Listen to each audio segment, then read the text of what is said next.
Au mois de janvier dernier, le directeur de l'école primaire Jean Moulin, situé dans le quartier du Chemin Bas d'Avignon, était agressé par un parent d'élève. Menace de mort, référence au professeur assassiné Samuel Paty, le père de famille a été durement sanctionné. Droit de retrait, fermeture temporaire de l'école, transfert de professeurs vers d'autres établissements, les conséquences ont été lourdes. Quelques mois plus tard, l'école Paul Langevin dans le quartier Pissevin se retrouve saccagée et incendiée. L'auteur a été interpellé, mais le mal est fait. Plus à l'est, toujours à Nîmes, l'école Georges Bruguier au Chemin Bas d'Avignon. Les intrusions dans l'établissement étaient devenues une routine. La ville de Nîmes n'a pas eu d'autre choix que d'installer des barricades pour protéger l'enceinte scolaire. Ces exemples montrent à quel point l'école de la République et le corps enseignant ne sont plus respectés aujourd'hui, la plupart du temps par des jeunes délinquants qui résident eux-mêmes dans ces quartiers. Comment en est-on arrivé là? Quelles sont les solutions? On en parle ce soir dans Bonsoir le Gard. Bonsoir Philippe Maheu. Bonsoir, monsieur Merci Saint-Marie. beaucoup d'être avec nous sur le plateau de Bonsoir le Gard. Vous êtes le Dazen du Gard, rappelons-le. Et donc vous avez accepté ce soir de participer à ce débat sur notre plateau. Jean-Pierre Sola est face à vous. C'est le directeur départemental de la sécurité publique. Bonsoir monsieur Sola. Bonsoir monsieur Saint-Marie, bonsoir à tous. Merci aussi d'être avec nous sur le plateau. Jérôme Abelaneda, le directeur départemental des Francas du Gard, est avec nous. Bonsoir. Bonsoir Merci. monsieur Saint-Marie. On est très heureux de vous avoir également sur notre plateau ce soir. Merci parce à qu'on avait aussi envie d'avoir avec nous, j'ai envie de dire, cette image, ce compte rendu que vous pouvez faire pour nous sur ce qui se vit aussi à l'issue des sorties scolaires, c'est-à-dire sur la deuxième partie de la journée après l'école. Et puis notre invité Julien Plantier, le premier adjoint au maire de Nîmes, est également avec nous et je le remercie de participer également à ce débat. Pour ouvrir ce débat, peut-être la première question qu'on a envie de poser, et peut-être au Dazen pour démarrer, c'est bien évidemment de comprendre pourquoi les écoles de la République aujourd'hui sont presque comme des moulins, c'est-à-dire qu'on peut s'y introduire aussi facilement que ça. Alors la question est complexe. Hein.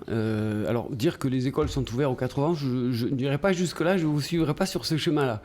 On a effectivement, et ça vient d'être montré par la vidéo que vous avez diffusée, on a un certain nombre d'individus qui pénètrent l'espace scolaire à Nîmes et dans d'autres communes du département, et puis ça n'est pas non plus propre au département du Gard malheureusement. Bien sûr. Avec ce franchissement en quelque sorte d'une sorte de ligne rouge. Parce que notre pays a fait le choix, comme d'ailleurs tous les pays développés, hein, de sanctuariser, comme on dit, l'espace scolaire, aux fins de protéger l'enfant. D'ailleurs, on pourrait presque utiliser une image un peu philosophique en disant que s'il existe des écoles dans notre pays, c'est justement parce que la vie n'en est pas une d'école. Autrement dit, cet espace réservé et qui est dédié essentiellement à élever nos enfants. Mais c'était des espaces qui étaient protégés jusque-là. Mais ils le sont toujours. Il y avait un respect, j'ai envie de dire, des endroits où se pratiquait quand même l'instruction. Oui. Comment se fait-il qu'aujourd'hui, on puisse avoir des intrusions comme ça, qui quelque part, et on a pu le voir déjà à travers des témoignages, ça touche bien évidemment le corps enseignant, mais ça touche aussi les enfants, qui sont extrêmement choqués aussi par ces intrusions. Bien sûr, bien sûr. D'ailleurs, les enseignants sont extrêmement attentifs depuis maintenant...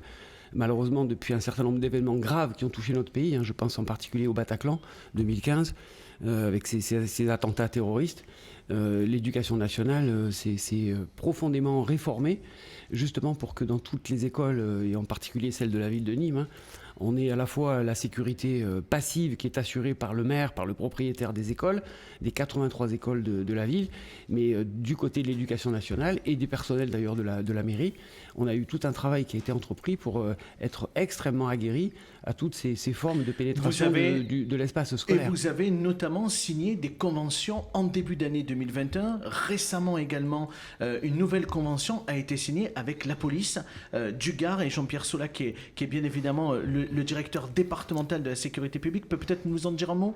Alors la convention à laquelle vous faites allusion, qui est celle qui a été signée en début d'année, donc qui est la convention sur la sécurité de l'espace scolaire, bon, c'est une convention qui vise à rassembler tous les partenaires, justement préoccupés par ces sujets donc, de sécurité. Bon, nous, en ce qui concerne justement la sécurité des établissements scolaires, on a un long partenariat avec l'éducation nationale et avec, je dirais, tout l'ensemble de nos partenaires.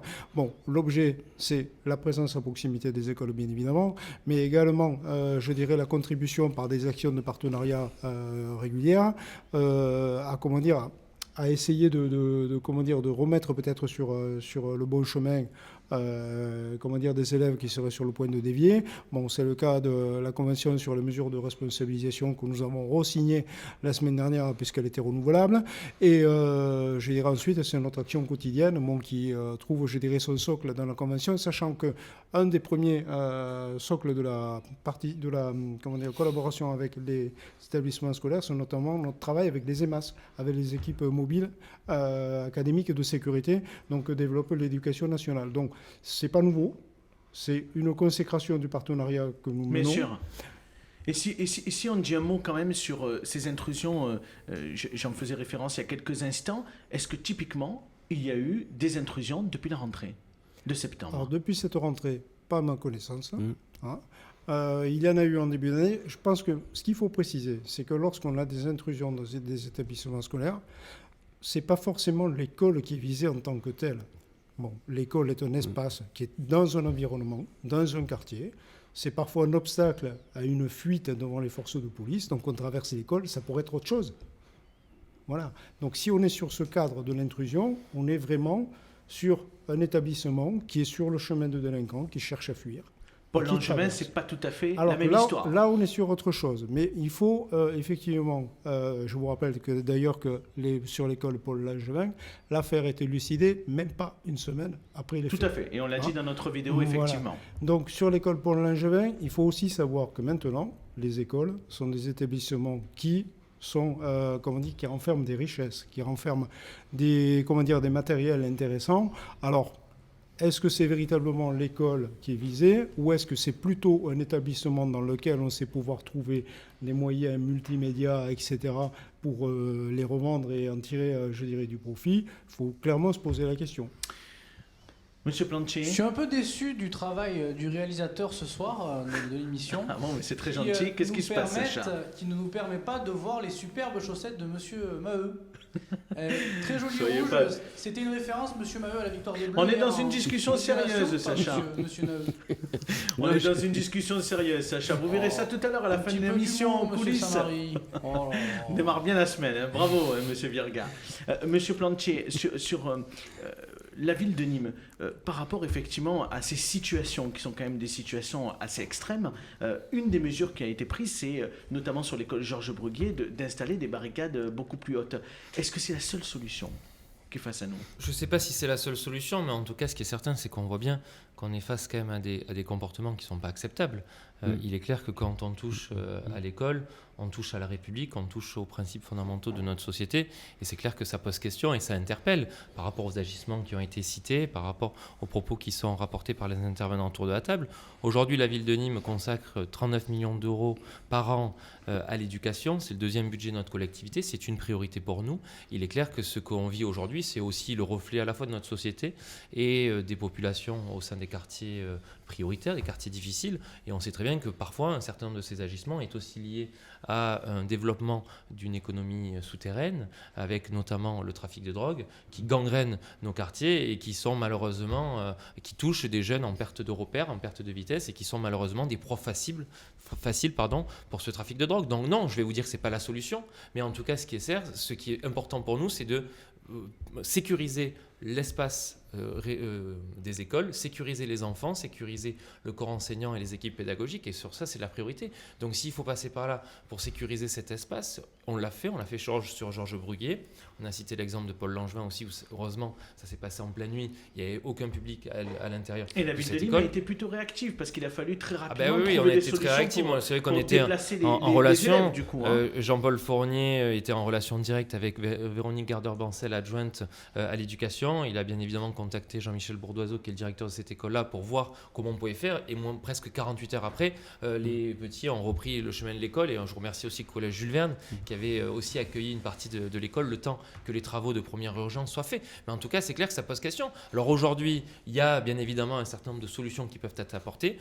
Il est certain que le volet sécuritaire, le volet judiciaire doit être au cœur du débat, mais il n'y a pas que ça. Il faut bien évidemment une approche globale pour essayer que ces jeunes s'en sortent.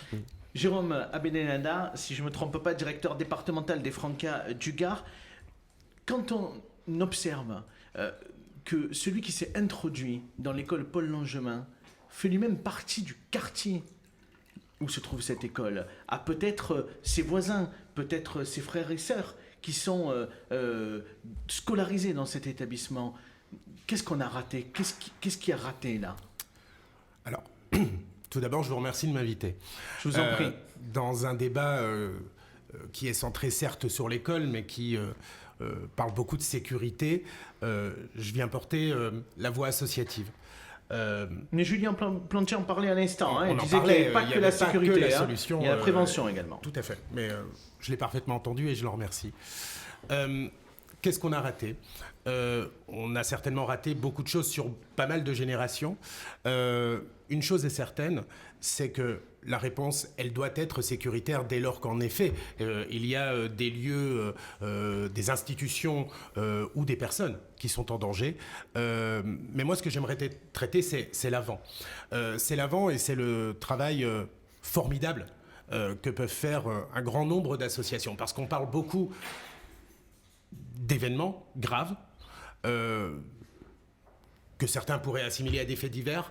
Moi, j'aimerais aussi qu'on puisse parler du travail de fond qui est réalisé par celles et ceux qui, au quotidien, aux côtés de l'école, après l'école, dans les associations, agissent pour que, justement, ils puissent se créer sur ces quartiers, parce qu'on parle là des quartiers de la ville de Nîmes, mais sur l'ensemble des territoires gardois, y compris en territoire rural. Vous avez raison d'en parler. Notamment parce que ce soir, j'ai voulu inviter des responsables d'associations qui accompagnent dans le soutien scolaire et ils n'étaient pas disponibles pour venir parce que malheureusement, ils ne trouvent plus aujourd'hui beaucoup de bénévoles pour accompagner aussi ces élèves dans les quartiers. Et donc, ils n'ont pas la possibilité de venir une demi-heure dans l'émission ce soir parce qu'ils ne peuvent pas abandonner, et c'est le mot qui a été employé cet après-midi, les gamins qu'ils accompagnent pour les aider dans le soutien scolaire. Et parce que la question ou du soutien scolaire ou de l'accompagnement à la scolarité, et que les Francas ont la chance de coordonner dans ce département sur l'ensemble du territoire départemental, renvoie aussi à la question de la formation des acteurs. C'est-à-dire qu'on travaille de plus en plus sur le terrain, mais on demande de plus en plus à des acteurs de se former et clairement il se pose aussi la question de l'accompagnement de ces acteurs. Qui on met en face du public enfant, y compris après l'école, avec quelles compétences, qu'est-ce qu'on partage avec les enfants? Je le disais, ces acteurs associatifs, ils sont vecteurs de lien social, ils créent de l'intergénérationnel. À certains endroits de nos territoires, ce sont encore les garants de valeurs républicaines, de nos valeurs républicaines et aussi garant de la laïcité. Donc agissons avec ces acteurs et permettons-leur aussi de se former et lançons, et c'est un appel à un grand plan de formation pour les acteurs périscolaires qui peuvent intervenir après l'école, parce qu'on a aussi besoin de former ces acteurs qui aujourd'hui se font en effet de plus en plus rares. La demande qu'expriment les Francas du Gard ce Oui, soir, monsieur Dazen. bien sûr. Vous partagez avec totalement. eux, vous voyez régulièrement. Nous travaillons avec les Francas depuis de très très nombreuses années. Je ne sais pas si vous étiez né d'ailleurs au moment où on a commencé à travailler ensemble. Je ne sais rien. Je suis né en 80, donc ça fait 41 ans quand même. Non, mais le propos consiste à effectivement sanctionner les actes qui se produisent, et en l'occurrence là, la situation de l'école Paul Langevin, c'est totalement inadmissible. Mais ça c'est le rôle de la justice, et effectivement le procureur de la République suit de manière très très attentive toutes les atteintes aux biens ou aux personnes qui concernent l'école. Mais une fois qu'on a prononcé cette sanction, reste quand même, et monsieur le premier adjoint l'a souligné, c'est quand même notre volonté de regarder cette question avec toute la complexité qu'elle revêt. Parce qu'on a quand même, nous adultes, un sentiment d'échec. Voilà, ce jeune de 19 ans qui revient dans son école pour la cambrioler, parce qu'effectivement il y a du matériel c'est pour ça que qui je peut l'ai être soulevé intéressant, effectivement il y a quelques mais qui instants. non seulement Ça pose question. s'empare de ce bien, mais en plus met le feu. Enfin voilà, il y a une atteinte contre une institution qu'on a tous côtoyée dans notre enfance. Ça, c'est l'union de notre pays. Et on a du mal à comprendre les raisons pour lesquelles un jeune de 19 ans s'en prend comme ça à un des symboles de la République, si ce n'est le plus gros symbole de notre pays. Voilà. Et je crois qu'il faut qu'on ait vraiment le temps de penser la prévention. Ça a été utilisé à plusieurs reprises. Faire en sorte que les jeunes quel que soit leur lieu de vie d'ailleurs, hein, parce que malheureusement, la délinquance, la précarité n'est pas plus seulement dans les quartiers dits sensibles, elle est un peu partout. Hein, c'est la question que je voulais poser à monsieur DDSP ce soir, c'est ce que le phénomène que l'on observe à Nîmes s'observe également dans les autres zones police du Gard. Est-ce qu'on l'observe du côté d'Alès? Est-ce qu'on l'observe du côté de Bagnols-sur-Cèze? Ou c'est propre à la capitale du Gard? Non, c'est pas propre à la capitale du Gard. On a régulièrement aussi d'autres sujets dans d'autres villes du Gard. Et puis j'oserais vous dire... De préoccupations avec les écoles également? Oui, avec parfois des intrusions, des choses comme ça qui se passent, et puis des comportements inciviques de la part des jeunes. Bon, ça, je dirais, malheureusement, il faut bien prendre conscience que ce type de comportement, non seulement il se passe dans le Gard, mais il se passe un petit peu partout.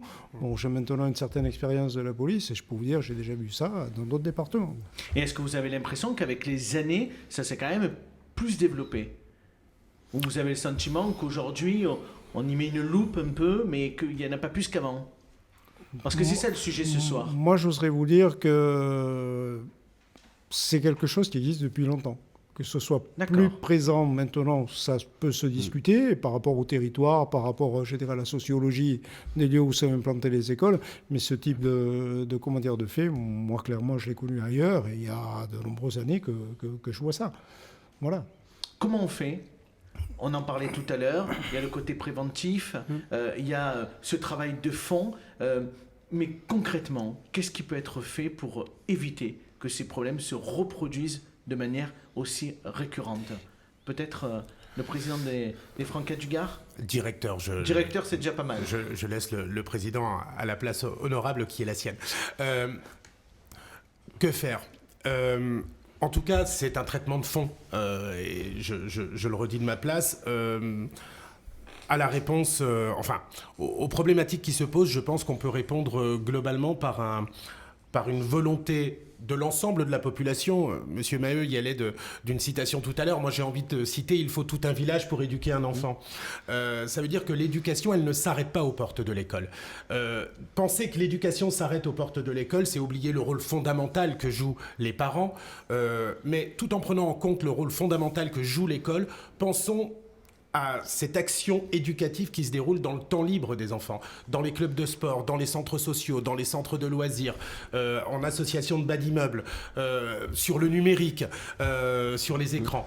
Et ça, c'est fondamental. Pensons collectivement un projet local d'éducation qui permette de réunir les habitants, les enfants et les jeunes eux-mêmes qui peuvent avoir des choses à dire sur leur volonté. Construisons avec eux. Je ne dis pas que ça apportera des solutions à court terme, mais je porte l'espoir que ça puisse améliorer l'avenir. Monsieur Plantier ? Oui, juste un élément par rapport à ce qui est évoqué. Moi, je pense que la solution, elle est double. Elle est à la fois de conforter et d'augmenter le volet de répression, parce que quand même, il faut pas se voiler la face. Aujourd'hui, on est quand même dans une montée en puissance de la société, des faits délictuels, on le voit. C'est vrai que M. Sola a évoqué que c'est le cas. C'est vrai, j'ai l'impression que plus on est bon élève au niveau de la police municipale et des efforts qui sont consentis par la municipalité, malheureusement, le gouvernement voit les priorités autres. Bon, et ça, après, il y a aussi un autre élément, bien évidemment, le côté de prévention, la lutte contre la radicalisation, on va dire augmenter les projets éducatifs, notamment par rapport au réseau REP+, qui est une réussite, malgré tout, sur ces quartiers. Et là-dessus, je crois qu'il ne faut pas qu'on soit en reste. Je prends l'exemple du pôle éducatif Jean d'Ormesson qui a été inauguré il y a quelques mois sur le secteur du Mas-de-Meung, qui est à la fois une école mais un lieu de vie ouvert sur le quartier où il y a une co-construction avec les parents, avec l'équipe pédagogique, avec les élèves. Alors, je partage sur Dormesson, oui. Donc c'est vers ça qu'il faut aller. Avec une meilleure prise en compte, pas qu'à Dormesson, pas qu'au Mas-de-Meung. Mais ils sont des exemples de réussite. Il y a aussi un projet sur l'école Léon Rousson, d'avoir une école qui soit moderne, qui soit innovante par rapport à cela. Et je crois que c'est une priorité. L'école doit reprendre sa place au sein de l'ensemble des quartiers, et encore plus sur nos quartiers prioritaires, parce qu'on sait très bien que parfois, on a des enfants qui sont en situation de précarité vis-à-vis des familles monoparentales, parfois des difficultés par rapport à la langue, et l'école est le dernier rempart de la République, c'est clair. l'école ne peut pas tout seule. Enfin, je me permets de le dire aux côtés du directeur académique. L'école ne peut pas tout seule. Ça veut dire quoi? Ça veut dire qu'il faut aider les associations? Il faut soutenir les associations. Bien entendu, je parlais tout à l'heure de la formation des acteurs, mais il faut soutenir les associations. On parlait, et M. Plantier faisait référence aux axes de parentalité, de lutte contre la radicalité, d'éducation aux médias et au numérique, qui sont des outils essentiels de lutte contre l'obscurantisme. Et je pense que c'est en soutenant le monde associatif, en l'accompagnant, en le finançant, mais aussi en le formant, qu'on réussira peut-être à construire un projet éducatif ambitieux. Tout à fait. Est-ce que, M. Sola, on le constate, ça? C'est-à-dire que dans les quartiers où les associations sont au rendez-vous, ont des moyens, on se rend compte qu'il y a effectivement des faits de délinquance un petit peu moins importants? Pour le quantifier, je pense que ça va être difficile, mais en revanche, ce qui est clair, c'est que dans ces quartiers, il faut une structure. Il faut une structure associative, il faut une structure partenariale. Le partenariat avec l'éducation nationale, nous l'avons. Le partenariat, je dirais, par le biais notamment du centre de prévention, citoyenneté, jeunesse, de la police, qui intervient dans les quartiers, justement en soutien de l'éducation nationale et qui veille à occuper les jeunes et faire en sorte d'en rattraper certains. Parce que là, on est dans le cadre des mesures de responsabilisation. L'objectif, c'est véritablement d'éviter que certains ne dérapent. Donc clairement, tout ce qui peut être fait pour prendre en compte, je dirais, les jeunes qui peuvent dévier, clairement doit être fait. Mais n'oublions pas aussi, en termes de partenariat, je dirais, l'accompagnement des différents acteurs de quartier. Il faut aussi que les enseignants dans les établissements scolaires, dans les quartiers, dans les zones difficiles, sachent qu'ils ne sont pas tout seuls. Que la police nationale est là, que la police municipale est là. On peut toujours avoir besoin de plus de policiers, c'est vrai. Mais vous savez, monsieur le Premier adjoint, quels sont les efforts faits par la police nationale sur la ville de Nîmes et dans le département d'une manière générale. La police nationale ne reste pas sans rien faire. Et vous le savez. Vous étiez dernièrement, d'ailleurs, au collège Romain-Rolland, au chemin d'Avignon, avec Madame la préfète. Tout à fait, avec monsieur Le Dazen, d'ailleurs. Et cette rencontre a été intéressante. Vous me racontez ça en coulisses. Tout à fait, parce qu'en fait, moi, j'étais allé sur cette réunion, clairement, en me disant, on va subir les assauts des enseignants. Et au final, non. Nous avons des enseignants qui, finalement, étaient plutôt satisfaits du partenariat qu'on mène avec eux, qui étaient satisfaits de la présence des forces de l'ordre, donc tant municipales que nationales à proximité de l'établissement, qui étaient satisfaits du travail avec le délégué à la cohésion police-population, puisque nous avons 2 délégués à la cohésion police-population sur Nîmes qui sont des policiers retraités, qui sont vraiment des acteurs au cœur des quartiers, qui vont, je dirais, faire un petit peu les missi dominici, qui vont un petit peu tout le monde, discuter un petit peu avec tout le monde, dire ce qu'on fait et écouter aussi quelles sont les problématiques des quartiers. Donc il y a un véritable réseau qui existe, et je vous rappelle aussi qu'existent maintenant donc, les groupes de partenariat opérationnel dans lesquels la mairie est présente, bien évidemment, et qui sont des groupes sur lesquels ce ne sont pas des grandes messes, ce sont des groupes sur lesquels on traite une problématique, un seul sujet, et on essaye d'avancer. Et nous avons fait un GPO sur l'école Bruguier en début d'année. Nous allons faire un sur le secteur Est donc le secteur de Chemin Bas donc en début d'année, et un autre sur l'école Bruguier, exclusivement sur l'école Bruguier au mois de mai. Donc on essaye véritablement de faire un travail chirurgical sur ces quartiers et avec tous les partenaires qui veulent bien travailler avec nous. Et ça semble porter ses fruits, en tout cas pour l'instant, même si on a vu effectivement sur un des établissements du côté de Pissevin qu'il y avait eu des soucis ces dernières semaines, mais du côté du chemin bas, ça semble pour l'instant porter ses fruits. Écoutez, moi je ne me satisfais pas de cette situation-là, on sait bien que c'est toujours extrêmement fragile. Nous sommes contents lorsque des succès sont remportés et lorsqu'on note une certaine sérénité dans la population, et notamment, je le disais tout à l'heure, chez les enseignants, parce que, clairement, il y a une période extrêmement difficile. Bien sûr. On sent qu'il y a peut-être un petit peu de sérénité qui a été retrouvée. On en est satisfait, mais clairement, le combat continue. C'est tous les jours.